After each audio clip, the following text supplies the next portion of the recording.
Action. हे राजकीय लोकनायक म्हणे आपण गुलामगिरीतून मुक्त झालो. अरे हट, झालो, पण पारतंत्र्यातून आपण मुक्त झालो, गुलामगिरीतून अद्याप नाही. आजही असा समाज आहे, भटका, कातकरी, आदिवासी, बळीराजा सुद्धा, जो त्यांच्या मूलभूत गरजांपासून वंचित आहे. अरे हेच काय, काही ठेकेदार तर असेही आहेत, गावांची गावे विकत घेतात आणि परराज्यात जाऊन त्यांची विक्री करतात, दलाली खातात.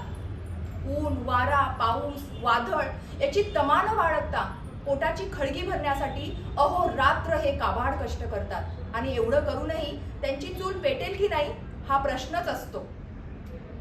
शहरामध्ये विविध ठिकाणी तुम्हाला हा वंचित समाज दिसून येईल. कापडांच्या गिरण्यात, डाळीच्या मिल्समध्ये, बांधकाम व्यवसायामध्ये. का का कुठे गेले रिझर्वेशन? आहेत ना, कागदांवरती लिहिण्यापुरते अनुदान आहेत ना, त्या राजकर्त्यांच्या मोठ्या खिशामध्ये भरण्यापुरते. पाठपुरावा करायला वेळ आहे कोणाला? अहो, एखादाच महर्षी बनतो हो, बाबा आमटे, सिंधुताई सपकाळ.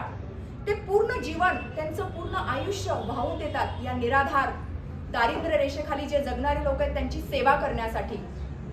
आणि म्हणे आपण स्वतंत्र होऊन 77 वर्षे झाली. आजही असा भारत आहे जो दारिद्र्य रेषेखाली जगतो आहे, किड्या मुंग्यांसारखं जगत आहे. नंदिनी ताई, मी तुला किती वेळा सांगितलंय की तू आहे ना, मला या राजकर्त्यांच्या भाषणाला घेऊन नको जात जाऊ, मला त्रास होतो ग. That's all. थँक्यू.